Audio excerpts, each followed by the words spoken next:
BRS నేత శ్రీధర్ రెడ్డి గారు. మరి కాసేపట్లో కాంగ్రెస్ పార్టీ నుంచి ఆ పార్టీ ప్రధాన కార్యదర్శి అధికార ప్రతినిధి అద్దంకి దయాకర్ గారు డిబేట్లో జాయిన్ కాబోతున్నారు. శ్రీధర్ రెడ్డి గారు, ఫిరాయింపులపై మీరు ఆల్రెడీ హైకోర్టుకు వెళ్ళారు.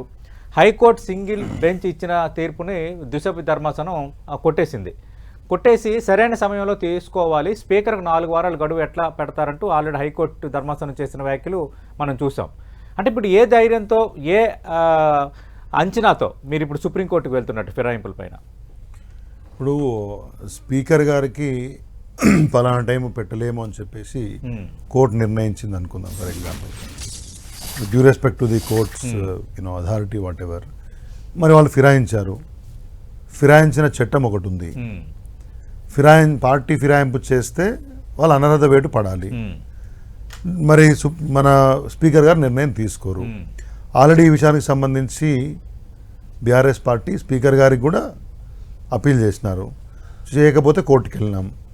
ఇప్పుడు మరి ఏం చేయాలి అంటే, ఇప్పుడు పార్టీ ఫిరాయించినా వాళ్ళ మీద చర్యలు ఉండకూడదు అనే విషయాన్ని ఒప్పుకొని గమ్మున ఊరుకోవాలన్నా, లేకపోతే మాకున్న అవకాశాలను వినియోగించుకొని మళ్ళీ న్యాయస్థానం ఆశ్రయించాలనుకున్నప్పుడు సుప్రీంకోర్టులో 4 మీద ఎస్ఎల్పి, మిగతా 6 మంది మీద రెడ్ పిటిషన్ వేసినారు. Let the supreme court come out with a verdict. దానికి ఒక కేశం మెగాచంద్ర సింగ్ అది కేసు ఏదైతే ఉందో, కేశం మెగాచంద్ర సింగ్ కేసు ఉంది. ఆ కేసుకు సంబంధించినటువంటి రిఫరెన్స్ని 4 వారాల్లో 3 నెలలు something there is time line ఇచ్చారు. ఆ టైం లైన్కి అనుగుణంగా నిర్ణయం తీసుకోవాలని గతంలో సుప్రీంకోర్టు ఇచ్చినటువంటి ఒక నిర్ణయాలు ఉన్నాయి 3 నెలల్లో. ఆ 3 నెలలకు సంబంధించి వాళ్ళ సుప్రీంకోర్టు ఈ పర్టికులర్ కేసు సంబంధించి స్పీకర్ గారి యొక్క వ్యవహారానికి సంబంధించి ఏం నిర్ణయం చేస్తారో మనం చూడాల్సిన అవసరం ఖచ్చితంగా ఉంది. ఒకటి మాత్రం వాస్తవం ఇవాళ ఏంటంటే, ఈ ఎమ్మెల్యేలు ఎవరైతే ఉన్నారో they are also in dilemma.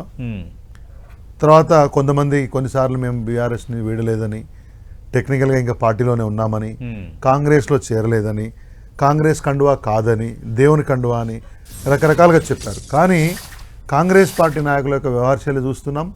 అవసరం మేరకు ఈ యొక్క నాయకులు ఎట్లా బిహేవ్ చేస్తున్నారో మనం చూస్తున్నాం. ప్రత్యేకించి మీకు పిఏసి ఉంది కదా, పబ్లిక్ అకౌంట్స్ కమిటీ చైర్మన్ నియామకానికి సంబంధించి రాష్ట్ర ప్రభుత్వం ఎంత అధ్వాన్నంగా బిహేవ్ చేసిందంటే, పార్టీ మారాడని తెలిసినటువంటి ఒక ఎమ్మెల్యే గారికి బీఆర్ఎస్ సభ్యుడని చెప్పి సాంకేతికంగా ఆయన చైర్మన్ చేశారు. అది ఎక్కడ కూడా జనరల్గా ఏంటంటే అపోజిషన్కి ఇచ్చినప్పుడు అపోజిషన్ యొక్క అభిప్రాయం మేరకు, నిర్ణయం మేరకు వాళ్ళు తీసుకుంటారు, ఆ చైర్మన్ నియామకం ఉంటుంది. అట్లా కాకుండా ఒక కుట్రపూరితమైన వ్యవహారం చేసి బీఆర్ఎస్ పార్టీ యొక్క అభిష్టానికి వ్యతిరేకంగా ఇన్ ప్రిన్సిపల్ ఇవాళ సాంకేతికంగా ఆయన పేరు చూపించారు.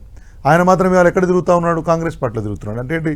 బేసిక్గా it's blatant violation of the peoples representation act ఒకటి ఉంది, లేకపోతే ఫిరాయింపు చట్టానికి ఉన్నటువంటి ఒక పద్ధతులకు వ్యతిరేకంగా వాళ్ళు ఇవాళ పనిచేస్తూ ఉన్నారు. కాబట్టి ఈ విషయంలో సుప్రీంకోర్టు సరైన నిర్ణయం తీసుకుంటుందని చెప్పేసి మేము భావిస్తున్నాం. నాకు విశ్వాసం ఉంది ఖచ్చితంగా. వీళ్ళ మీద వేటు పడక తప్పదు, వాళ్ళు డిస్క్వాలిఫై కాక తప్పదు, ఈ 10 స్థానాల్లో ఉప ఎన్నిక రాక తప్పదు, ఖచ్చితంగా అక్కడ బీఆర్ఎస్ పార్టీ గెలవక తప్పదు. అంటే ఆల్రెడీ మీరు అన్నట్టుగా కొందరు ఎమ్మెల్యేలు లైక్ దానం నాగేంద్ర లాంటి ఎమ్మెల్యేలు ఇంకా నేరుగానే బయటకే మాట్లాడుతున్నారు. మరి మిగతా ఎమ్మెల్యేలు కొంత సేఫ్ గేమ్ ఆడినట్టుగా కనిపిస్తోంది. అదొక అంశం. అయితే దానం నాగేంద్ర అనేది ఓపెన్ అండ్ షట్ కేసు. యాక్చువల్గా ఇప్పటికల్లా అంత దారుణం అంటే, ఆయన బీఆర్ఎస్ పార్టీ మీద గెలిచి కాంగ్రెస్ గుర్తు మీద పార్లమెంట్కి పోటీ చేసినాడు కదా. అంతకంటే ఏం ఎగ్జాంపుల్ కావాలి? అంతకంటే ఏం blatant violation of the norms ఉండాలి? ఆయన ఎట్టి పరిస్థితుల్లో ఆయన ఏ రకంగా ప్రూవ్ చేసుకునే ఇవన్నీ ఆయన యొక్క వ్యక్తిగత స్వార్థ అంశాల కోసం 100 మాట్లాడినాయండి. There is no point of trust. He already has breached trust. ఆయన ఆల్రెడీ కాంగ్రెస్ గుర్తు మీద బీఆర్ఎస్ మీద పోటీ చేసింది కదా. ఇక ఆయన మాట్లాడకున్నా ఆయన is lost all his credibility. అసలు ఆ పాయింట్ ఆఫ్ ట్రస్టే లేదు. అది దాని గురించి చర్చ కూడా వేస్ట్. ఖైరతాబాద్ కూడా ఖచ్చితంగా I think is the first case to get disqualified. ఖచ్చితంగా ఎన్నిక వస్తుంది. కాబట్టి సుప్రీంకోర్టు సరైన నిర్ణయం తీసుకుంటుంది అనుకుంటున్నాం. As I said in the past, ఈ 10 మంది ఎమ్మెల్యేల స్థానాల్లో బరాబర్ ఉప ఎన్నిక జరిగి తీరుతుంది. ఇవాళ తీసుకున్న నిర్ణయం అనేది ఖచ్చితంగా ఒక కొత్త మైల్ స్టోన్ అవుతుంది మన తెలంగాణ పాలిటిక్స్. అంటే యాక్చువల్గా 10 మంది ఎమ్మెల్యేలపై మీరు ఫిర్యాదు చేసి 9 నెలలు అవుతుంది. అవును, అది ఒకటి. 2, హైకోర్టు తీర్పిచ్చి 6 నెలలు పూర్తయింది. కేశవ్ మేఘాచంద్ర కేసు మీరు కోట్ చేశారు కాబట్టి అందులో చెప్పింది ఏంటంటే time frame for adjudication currently there is no time frame to adjudicate cases of disqualifications of members of the house అని చెబుతూ however to contain this liberty of speaker the court in the recent judgment held that unless there are any exceptional circumstances disqualification petitions under the 10th schedule should be decided by the speakers within the 3 months. Absolutely. ఇది మీరు చాలా clear గా ఉన్నారు. Exceptional case అని చెప్పేసి రాశారు. ఇప్పుడు దానం నాగేందర్ కంటే ఎక్సెప్షనల్ కేసు ఏం కావాలి? ఈ పార్టీ గుర్తు మీద గెలిచి ఇంకో పార్టీ గుర్తు మీద పార్లమెంట్కి పోటీ చేయడం అనేది అంతకంటే వర్స్ట్ వయలేషన్ ఇంకోటి ఉండదు. ఇంకా ఇక అంతకంటే ఎక్సెప్షనల్ కేసు ఏమి ఉండదు. ఎగ్జాంపుల్కి స్పీకర్ గారు at least if good science prevail with due respect to the position of the speaker, ఆయన ఇప్పటికల్లా విచక్షణాధికారం మీకు ఎంత ఉన్నా కానీ, ప్రసాద్ కుమార్ గారు ఒక పద్ధతి గల మనిషి అని ఆయన చెప్పుకుంటారు. చాలాసార్లు ఈ యొక్క ఫిరాయింపులను నేనైతే ప్రోత్సహించే వ్యక్తిగతంగా కూడా చెప్పారు. కాబట్టి దానం నాగేంద్ర గారి కేసు అయితే ఈ టైం కల్లా అసలు ఎప్పుడో డిస్క్వాలిఫై అయి ఉండాలి. లేదు ఆయనకేమైనా నైతిక విలువలు కొద్దో గొప్ప మిగిలి ఉంటే ఈ should have resigned by this time. వేరే పార్టీ గుర్తు మీద పోటీ చేసిన తర్వాత నేను ఆ పార్టీ ఎమ్మెల్యేనని మీరు ఎట్లా చెప్పుకొని తిరుగుతారు? మీరు ఆల్రెడీ ఇంకొక రాజ్యాంగబద్ధమైనటువంటి పార్లమెంటేరియన్ పదవి కోసం పోటీ చేసినారు. అంటే you didn't want this. Had you been elected on Congress this thing, మీరు ఖచ్చితంగా అసెంబ్లీ పదవి ఎమ్మెల్యే పదవి వదులుకునే వాళ్ళు కదా. మరి అంటే టెక్నికల్లీ లేకపోతే మానసికంగా మీరు ఆ పదవి వదులుకోవడానికి సిద్ధమైపోయినారు. కాబట్టి కొద్ది గొప్ప ఎంతైనా నైతిక విలువలు మిగిలి ఉంటే ఇటువంటి మాటలు మాడకుండా by this time you would have actually got resign. అంటే యాక్చువల్గా కాంగ్రెస్ పార్టీ లోక్సభ స్థానానికి పోటీ చేస్తున్నారు కాబట్టి ఎమ్మెల్యే పదవికి రాజీనామా చేయాలని కోరినట్టుగా అప్పుడు వార్తలు వచ్చాయి. బట్ దాన్ని ఆయన కోరడాలు మీరడాలు ఇవన్నీ ఏం లేవండి. చేసి ఉంటే చేసి ఉండాలా, చేయలేదు, చాలా క్లియర్. కాబట్టి నేను చేయనని చెప్పుండే ఆయన అక్కడ సీట్ తీసుకొని ఉంటాడు. ప్రజలు తిరస్కరించారు. ఈ last the election is continuing అంటే బోత్ ఎండ్స్ ఈ లాస్ట్ బేసికలీ. కాబట్టి దానం నాగేంద్ర గారి విషయంలోనైతే సాంకేతికంగా, వ్యక్తిగతంగా చెప్పాలని నాకేం లేదు, సాంకేతికంగా స్పీకర్ గారు ఒక్క నిమిషం కూడా వెయిట్ చేసే అవసరం లేదు. మిగతా వాళ్ళ విషయాల్లోన వాళ్ళు ఏమైనా సాంకేతికంగా డిఫెండ్ చేసుకునే అవకాశం ఉండొచ్చు. మేమైనా కాంగ్రెస్ కండువా కప్పుకున్నామా, మేము సీఎం ఇంటికి పోయినాం, ఏదో కండువా కప్పారు, ఏదో కలిసి పనిచేస్తున్నాం, ఏదో నాటకాలు వేస్తుండొచ్చు. కానీ నాగేంద్ర విషయంలో మాత్రం there is absolutely no. PSC విషయంలో కానీ చేసినటువంటి ఒక విషయాలు ఇవన్నీ పబ్లిక్లో ఉన్నాయి. హౌవెవర్ ఇప్పుడు మీరు ఏదైతే కేసుని చాలా క్లియర్గా వాళ్ళు ఏం చెప్పారు, to content the Liberty of the speaker office అని చెప్పి, స్పీకర్ యొక్క అధికారాల యొక్క నియంత్రణ అని చెప్పలేం కానీ వాటికి ఉన్న విచక్షణాధికారాన్ని అన్లిమిటెడ్ కాలానికి పొడిగించలేం. కాబట్టి 3 నెలల్లో డెసిషన్ తీసుకోవాల్సిందే అని చెప్పినటువంటి ఒక కేసు పూర్వపరాలు గతం తీర్పులు ఉన్నాయి. కాబట్టి ఇవాళ same case in Telangana also ఖచ్చితంగా స్పీకర్ గారు ఇండెఫినెట్ టైం అంటే వారికి తోచినంత టైం తీసుకొని పెండింగ్ పెట్టి ఒక పార్టీకి రాజకీయంగా అనుచిత లబ్ధి చేకూర్చలేరు. కాబట్టి వారు నిర్ణయం తీసుకుంటే సుప్రీంకోర్టు వారికి చెప్పి 3 నెలల్లో ఏదో సమయం ఇచ్చే కంటే ముందు తీసుకుంటే బ్రహ్మాండంగా ఉంటుంది. ఓకే, అంటే మరి ఇక్కడ హైకోర్టు సింగిల్ బెంచ్ ఇచ్చిన తీర్పుని హైకోర్టు ద్విసభ్య ధర్మాసనం కొట్టేసింది. అప్పుడు కూడా ఖచ్చితంగా ఈ వాదన చేసి ఉంటారు కదా? ఉండొచ్చు. కాకపోతే కొన్నిసార్లు ఎక్సెప్షనల్ కేసు అని ప్రూవ్ చేయలేని పరిస్థితి ఇక్కడ ఉండొచ్చు. Okay, but we have one more. ఇప్పుడు అట్లాంటప్పుడు అపెలేట్ కోర్ట్స్ ఎందుకు ఉన్నాయండి? నెక్స్ట్ లెవెల్ కోర్ట్స్ ఉన్నాయి, అపెక్స్ కోర్టు ఉంది అందుకు కదా. కాబట్టి సుప్రీంకోర్టులో ఈ వాదన మరింత బలంగా మరింత పద్ధతిగా తీసుకెళ్తాం. Will utilise one more opportunity. ఈ కేసును కూడా గతంలో సుప్రీంకోర్టే ఇచ్చినటువంటి ఒక తీర్పు ఉన్నాయి కాబట్టి సుప్రీంకోర్టుకి వెళ్ళాం. That will automatically get prevailed over. నాకు తెలిసి ఒక నిర్ణయం అయితే అనుకూలంగా వస్తుందని చెప్పి నేను అనుకుంటున్నా. ఖచ్చితంగా ఈ 10 స్థానాల్లో ఉప ఎన్నికలు తప్పవు. ఓకే, ప్రస్తుతం డిబేట్లో జాయిన్ అవుతున్నారు పిసిసి ప్రధాన కార్యదర్శి, అధికార ప్రతినిధిగా. స్పీకర్ అధికారాలకు సంబంధించి ఎప్పుడూ చర్చే, అటు హైకోర్టులోనైనా సుప్రీంకోర్టులోనైనా. మీరు కేశవ్ మెగాచంద్ర సింగ్ కేసులు స్పెసిఫిక్గా ఉన్నప్పటికీ ఇక్కడ ఈ ఎక్సెప్షనల్ సర్క్యూమ్టెన్సెస్ అన్న దగ్గర కూడా కొంత మెలుకు ఉంది. అవి ఏంటి అసలు ఎక్సెప్షనల్ సర్క్యూమ్టెన్సెస్ అనేవి? ఏయో ఊహించలేనంత గొప్ప పరిస్థితులు, నిర్ణయం తీసుకోలేనంత అనూహ్యమైన పరిస్థితులు ఏమైనా ఉంటే తప్పితే, that's what the court is saying. Exceptional సర్కమ్స్టాన్సెస్లో కాకుండా సాధారణ పరిస్థితులలో నిర్ణయం తీసుకోవాలి అని చెప్పేసి. ఇప్పుడు ఒకవేళ స్పీకర్ గారు ఆయనకు ఎక్సెప్షనల్ ఏమైనా ఉన్నాయి, పరిస్థితులు ఉన్నాయి, అట్లాంటివి ఏమైనా ప్రూవ్ చేసుకుంటే వేరు. కానీ నేనే అంటే ఇప్పుడు ఏమున్నాయి ఇక్కడ? What are the exceptional circumstances? మన దగ్గర ఏమున్నాయి ఇప్పుడు? పరిస్థితులు ఏమున్నాయి? కాబట్టి మేము చెప్పేది ఏంటంటే, ఒక కేసు అయితే నాగేందర్ గారి కేసుని రిపీటెడ్లీ నేను ఎందుకు మీకు ప్రస్తావిస్తున్నానంటే ఆయనకు ఆల్రెడీ కాంగ్రెస్ పార్టీ గుర్తు మీద పోటీ చేశారు. అవును. కాబట్టి it is a blatant violation of the act. కాబట్టి ఖచ్చితంగా ఫిరాయింపుల చట్టానికి లోబడి ఆయనను డిస్క్వాలిఫై చేయాల్సిందే. అక్కడ ఎక్సెప్షనల్ సర్కమ్స్టాన్సెస్ ఏముంటాయి బేసికల్లీ లేవు. మిగతా 9 పిటిషన్ సంబంధించి కూడా కోర్టు డెసిషన్స్ సరే ధర్మాసనం కొట్టేసి ఉండవచ్చు కాక, కానీ ఇప్పుడు 6 నెలలు దాటిపోయింది కదా, ఇంకేముంది? ఆడ కూడా కోర్టు అని చెప్పింది సాధారణ పరిస్థితులలో 3 నెలల్లో మీరు నిర్ణయం తీసుకోవాలి. ఇప్పటి నుంచి 3 నెలల్లో నిర్ణయం తీసుకుంటే కూడా ఒకవేళ ఎక్సెప్షనల్ సర్కమ్స్టాన్సెస్ ఉన్నాయనుకుంటే how long will they continue? ఎన్ని రోజులు ఇటువంటి అనూహ్యమైనటువంటి నిర్ణయం తీసుకోలేనటువంటి యొక్క గడ్డు పరిస్థితులు స్పీకర్ గారికి ఉంటాయి? మిగతా అన్ని నిర్ణయాలు తీసుకోవడానికి ఉన్నటువంటి ఒక స్వేచ్ఛ ఉన్నట్టే దీనికి కూడా స్వేచ్ఛ ఉంది కదా. ఈ విషయంలో హైకోర్టు ఇచ్చిన తీర్పు ఉంది. మీరు వేసిన పిటిషన్ సింగిల్ జడ్జ్ తీర్పుకు సంబంధించి దిశపై ధర్మాసనం కొట్టేస్తున్నప్పుడు చేసిన వ్యాఖ్యలు సరైన సమయం అన్న పదం మాత్రం వాడారు. ఇప్పుడు సరైన సమయం ఏందనేది ఇప్పుడు కోర్టులు విచక్షణాధికారం ఉన్నాయని ఒప్పుకుంటూనే జ్యుడిషియల్ రివ్యూలోకి పరిధి లోబడే ఉంటాయని చెప్పారు. ఏమని మీరు నిర్ణయాలు. కాబట్టి ఎక్సెప్షనల్ సర్కమ్స్టాన్సెస్ లేవనేది మేము ప్రూవ్ చేస్తాం కదా. డెఫినెట్లీ మీరు అపెలేట్ కోర్టుకి వెళ్ళినప్పుడు, అపెక్స్ కోర్టు, సుప్రీంకోర్టుకి వెళ్ళినప్పుడు వారు నిర్ణయం తీసుకోలేనంత గడ్డు పరిస్థితులు ఏమీ లేవు రాష్ట్రంలో అనే విషయాన్ని బీఆర్ఎస్ పార్టీగా మేము ప్రూవ్ చేస్తాం. నెంబర్ 1. నెంబర్ 2, నైతిక అర్హత గురించి మాట్లాడారు.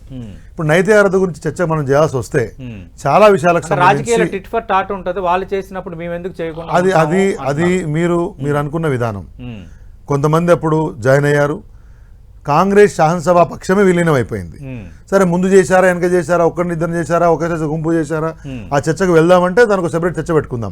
ఇక్కడ నైతికాల గురించి మాడుకునే వ్యవస్థ కాదు. కానీ నేనేమంటున్నానంటే నైతికమైన అర్హత గురించి మాడుకోవాల్సి వస్తే అనేక అంశాలకు సంబంధించి నైతికమైనటువంటి విషయాలు, ఫర్ ఎగ్జాంపుల్ పిఏసీ చైర్మన్ నియామకం, ఆరికపూడి గాంధీ గారిని ఏ విధంగా పిఏసీ చైర్మన్గా నియమించారు without taking the principal opposition's consent అనేది అదొక నైతికమైన విషయం తీసుకుందామా అట్లా. కాబట్టి అవన్నీ కాదు, ఇక్కడ సాంకేతికంగా ఈ 10 మంది అనర్హులు అవుతారు అనే దానికి చట్టబద్ధంగా న్యాయబద్ధంగా ఫిరాయింపుల చట్టానికి లోబడి తీసుకునే నిర్ణయం తీసుకోవాల్సి వస్తే స్పీకర్ గారి విచక్షణాధికారమైన విచక్షణతో కూడినటువంటి అధికారం. విచక్షణాధికారం అనే దానికి అర్థం ఏంటంటే నా ఇష్టారీతిన నా ఇష్టం వచ్చినట్టు నాకు తోచినప్పుడు నా పార్టీ ఏ పార్టీని అయితే నేను వచ్చానో స్పీకర్ గారు ఆ పార్టీ యొక్క రాజకీయ ప్రయోజనాలకు లోబడి అని కాదు కదా. కొంతమంది సభ్యులను చట్టంకి వ్యతిరేకంగా, ఫిరాయింపుల చట్టానికి వ్యతిరేకంగా నిర్ణయం తీసుకుని కూడా వాళ్ళ ప్రయోజనాలను రక్షించడం అనేది కొంతమంది వ్యక్తుల యొక్క ప్రయోజనాలు రక్షించడం అవుతుంది. అది శాసనసభ ఔన్నత్యాన్ని కానీ శాసనసభ గౌరవాన్ని కానీ మీరు ఏ చట్టాన్ని అయితే మీకు చేతికి ఇచ్చారో దాన్ని కాపాడే మీకున్నటువంటి ధర్మాన్ని కానీ కాపాడినట్టు కాదు కదా అప్పుడు. సో విచక్షణాధికారం అంటే ఇష్టారీతన చేయడం కాదు. మాట్లాడారు కాబట్టి ఈ సుప్రీంకోర్టు మీరు ప్రస్తావించిన కేసు మెగా చంద్ర సింగ్ కేసులో ఒక ఇంపార్టెంట్ రికమెండేషన్ చేసింది, అది చదువుతున్నాను. చెప్పండి. The court suggested that an independent tribunal can be appointed which will be substitute the Speaker of the Lok Sabha and Legislative Assemblies to deal with the matters of disqualifications under the 10th schedule. Absolutely. అంటే speaker కాకుండా ప్రత్యేక tribunal పెట్టండి disqualifications వరకు అన్నది ఇంకా చాలా చేశారు. ఇది ఇప్పుడు ఈ మొత్తం చట్టమే లోపభూయిష్టము, దీన్ని మార్చాలా అని చెప్పింది ఎవరండి? రాహుల్ గాంధీ గారు. రాహుల్ గాంధీ గారు చెప్పి మా ప్రభుత్వం కేంద్రంలో వస్తే కొత్తగా మొత్తానికి ఈ చట్టాన్ని మార్చేస్తాం అని వాళ్ళు చెప్పారు. ఎట్టి బస్సులలో ఫిరాయింపులు ఉండకూడదని చెప్పారు. రేవంత్ రెడ్డి గారు అయితే రాళ్లతో కొట్టాలని చెప్పారు. So different case altogether. కానీ సరే ఇవాళ కారణాలు ఏమైనా కానీ వాళ్ళు రాహుల్ గాంధీ గారు చెప్పినటువంటి ఒక అంశానికి వాళ్ళ ప్రభుత్వం రాలేదు కాబట్టి తెలంగాణ రాష్ట్రంలో యథేచ్ఛగా వేరు అంశాలను చెప్పుకొని దే వెంట్ బ్యాక్. కానీ ఇప్పుడు ఆ ట్రిబ్యునల్ నిజంగా ఇప్పుడు భారతీయ జనతా పార్టీ గవర్నమెంట్ ఉంది పైన, వాళ్ళు తేరు, ఎక్కడ తెచ్చే అవకాశాలు లేవు. సరే మన ముందు లేని ఎగ్జిస్టెన్స్ లో లేని అంశాల గురించి మాట్లాడుకొని కూడా లాభం లేదు, because no party wanted it. కానీ ఇప్పుడు మేము కోర్టుకు వెళ్ళాం కాబట్టి రాష్ట్ర ప్రభుత్వంగా వాళ్ళు ఏం ముందుకెళ్తారు, సుప్రీంకోర్టుకి ఏం చెప్తారనే అంశం అనేది ప్రధానం. But I'm very much clear, as mentioned in the previous case of Keisham Megha Chandra Singh, there are no exceptional circumstances prevailing in the state of Telangana for Honorable Speaker to take a decision in case of disqualifications as sought by BRS party. అది మేము చెప్తా ఉన్నాం. Let us see ఏమైతే. Right, Dayakar గారు. Hello Dayakar గారు right, కొంత signal problem కూడా వస్తుంది. అంటే చాలా అంశాలను మళ్ళీ వాళ్ళు తెర ముందుకు తెస్తున్నారు. మీ టైంలో జరిగినవి 12 మంది ఎమ్మెల్యేలను విలీనం చేసుకోవటం, ఇవన్నీ ఇప్పుడు ఇవన్నీ విన్నాయే. ఇవన్నీ పోయిన 10 సంవత్సరాల్లో కాంగ్రెస్ పార్టీ మాట్లాడినవే. ఇవాళ ప్రభుత్వంలో మీరు వచ్చిండ్రు. ఓకే, నేను రొటీన్గా చెప్పట్లేదు. మేము సరే ఇప్పుడు మీరు మంచిగా చేయాలి కదా, అవును, మీరు మంచిగా చేస్తానని ప్రామిస్ చేసిన అంశాన్నే, రాహుల్ గాంధీ మాట్లాడిన అంశాన్నే నేను గుర్తు చేస్తూ ఉన్నాను. అది కాదు ఇప్పుడు మేము చేయము అంటే, ఇవన్నీ after all the said and done ఎన్ని అంశాలు ప్రజాబాహుల్యంలో ఉన్నాయి. ఓకే, మొన్న ఒక తీర్పు వచ్చింది. అంటే రాహుల్ గాంధీ మాట్లాడింది గుర్తు చేయడానికి మీకు ఎంత హక్కు ఉందో, మరి మీ హయాంలో 12 మంది సేమని చెప్తున్నాం కదా, గుర్తు మీద గెలిచిన వాళ్ళు ఇప్పుడు ఇమోషన్స్ కాదు కదా పని అయ్యేటివి. ప్రస్తావించే రైట్ కూడా వాళ్ళకు ఉంది కదా. సుప్రీం కోర్ట్ ఇప్పుడు కోర్ట్ ఆఫ్ లా ముందు ఇమోషన్స్ పనిచేయవు కదా. కరెక్ట్, ఇవేం ఉండవు. కోర్ట్ ఆఫ్ లా ముందు ఇవాళ ఫార్ములా ఈరేస్ కేసులో తప్పు జరగలేదని కేటీఆర్ ఓపెన్ గా చెప్తున్నారు. డబ్బులు ఎక్కడి నుంచి ఎక్కడికి పోయినాయని చెప్తున్నాము. ఉద్దేశం కూడా చెప్పాము. రేస్ వచ్చిన మాట వాస్తవం, రేస్ జరిగిన మాట వాస్తవం. రెండోసారి జరిగే రేస్లో ప్రమోటర్ మార్చాల్సిన పరిస్థితులలో కొత్త వ్యక్తిని తీసుకొచ్చిన మాట వాస్తవం. బ్యాంక్ టు బ్యాంక్ ట్రాన్సాక్షన్స్ అయిన మాట వాస్తవం. డబ్బులు ఎక్కడికి పోయిన మాట వాస్తవం. కానీ అవన్నీ కాదు కదా మీరు ప్రాతిపదిక తీసుకుంది. మీరు కొన్ని సాంకేతిక అంశాలు మాత్రమే ప్రాతిపదికగా తీసుకున్నారు. కొన్ని సాంకేతిక అంశాలు మాత్రమే ప్రాతిపదిక తీసుకున్నారు. కాబట్టి ఇక్కడ ఇమోషన్స్ అప్పుడేం జరిగింది ఇప్పుడేం జరిగింది కాదు. మన ముందున్నది డిఫెక్షన్స్, ఫిరాయింపులు, మన ముందుంది సుప్రీంకోర్టులో కేసు, మన ముందుంది ఆనరబుల్ స్పీకర్ గారు నిర్ణయం తీసుకుంటారా లేదా, దానికి సంబంధించి రెఫర్ చేసినటువంటి కేసులో సుప్రీంకోర్టు ఏం చెప్పింది, రేపు సుప్రీంకోర్టు ఎస్ఎల్పీలో కానీ ఆ డబ్ల్యూపీలో కానీ ఏం తీసుకుంటుంది అనే అంశం. ఇమోషన్, నైతికత ఇవన్నీ తర్వాత మాట్లాడుకుందాం. అందుకంటే చెప్పేది ఏం లేదు. ఒక మాట సతీష్ గారు మాట్లాడండి. శ్రీధర్ రెడ్డి గారు చెప్పేదానితో అన్నిటితో ఏకీభవిద్దాం ఒక నిమిషానికి. కానీ మీ అప్పుడు ఎందుకు రాలేదనేది ఎప్పుడైనా ఆత్మపరిశీలన చేసుకున్నారా? ఇప్పుడు కాంగ్రెస్ పార్టీని మీరు అంటారు, బీఆర్ఎస్ కూడా అంటుంది అనుకున్నాం. దయాకర్ గారు బీఆర్ఎస్ చేసింది కరెక్ట్ అని మేమేమైనా సర్టిఫికేట్ చెయ్యం. కానీ ఇప్పుడు వీళ్ళు సుప్రీంకోర్టుకి వెళ్ళింది 10 మంది ఎమ్మెల్యేల పైన కాబట్టి రేపొద్దున సుప్రీంకోర్టులో వాదనలు చేసినా కూడా ఈ అంశం చుట్టూనే వాదన జరుగుతుంది. నేను దానికి కండిషన్స్ అప్లై చెప్పిన సుప్రీంకోర్టు కానీ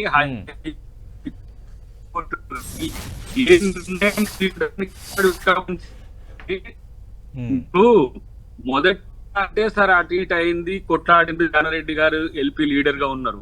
సెకండ్ టైం 2018 నుంచి 23 వరకు మాకు 16-18 మంది ఎమ్మెల్యేలు పెట్టుకొని సానుకూలంగా ఉన్న ఎంఐఎం కి విపక్ష నాయకుడిని ఇచ్చి బట్టి గారిని తీసేసింది. ఇప్పుడు అపోజిషన్ పార్టీకి ప్రజలు ఇచ్చిన తీర్పును అది అపాస్యం చేసినట్టు కాదా వాళ్ళకి? ఆ రోజు నేను అంటున్నా, ఆ రోజు మేము కూడా బట్టి గారు మీరు సుప్రీంకోర్టులో బిల్ వేసింది చూడండి, బట్టి గారు సుప్రీంకోర్టు బిల్ ఇంతవరకు వచ్చిందా? అది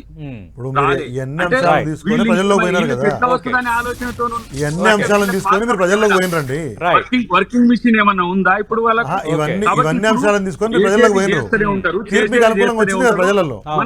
చెప్తా ఉంటారు. దయాకర్ గారు మీరు లైవ్ లోనే ఉండండి. ఫార్ములా ఈ కార్ కేసుకు సంబంధించి కేటీఆర్ ఒక సవాల్ విసిరారు సీఎం రేవంత్ రెడ్డికి, కాంగ్రెస్ నేతలకి. మరి ఆ సవాల్ని మీరు స్వీకరిస్తారా లేదనేది మీతో మాట్లాడతాను. శ్రీధర్ రెడ్డి గారు ఈ సవాళ్ళు, ఈ వృధా ప్రయాస సవాళ్ళు, ఇలాంటి సవాళ్ళు ఎవరైనా చేస్తారా అని అంటున్నారు దయాకర్ గారు. ఇప్పుడు ఎవరెవరు ఏమేమి సవాళ్ళు చేయాలనో కాంగ్రెస్ పార్టీ చెప్తే దాన్ని బట్టి చేస్తాం. ఇప్పుడు ఆయన ఒక మాట ఏం చెప్పాడంటే చాలా క్లియర్గా, ఇది రాజకీయ పరంగా కక్ష సాధింపు కోసం పెట్టిన కేసు అనే విషయాన్నే తొలి రోజు నుంచి చెప్తున్నాము. దానికి ఏసీబీని వాడుతున్నారు. ఏసీబీ ఒక కేసు ఫైల్ చేసింది కాబట్టి ఆటోమేటిక్గా ఈసీఐఆర్ అంటే ఈడీ కేసు ఫైల్ అయిందనేది చెప్తూ వస్తున్నాం. End of the day institutions are being used.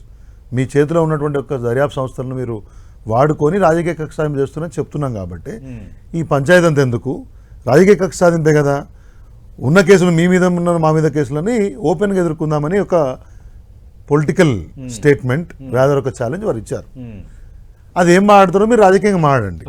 ఈ ఛాలెంజ్ చేసినంత మాత్రాన ఏసీబీ కేసు అయితే విత్డ్రా చేసుకోరు కదా, ఈడీ కేసు అయితే విత్డ్రా చేసుకోరు కదా. అది చెప్తూనే దర్యాప్తు సంస్థలకు సహకరిస్తూనే ఉంటాను, ఎన్నిసార్లు పిలిచినా విచారణకు వస్తాను, వాస్తవాలు చెప్తూనే ఉంటాను అని చెప్తూ టు షో ఇస్ శానిటీ, అంటే ఆయన యొక్క వాస్తవాన్ని చెప్పడం కోసం, నిజాయితీని బలంగా చెప్పడం కోసం రాజకీయ ప్రేరితమైన కేసులో మీ చిత్తశుద్ధి ఎంత మా చిత్తశుద్ధి ఎంత అని చెప్పడంలో భాగంగా ఆ సవాల్ చేసినాం.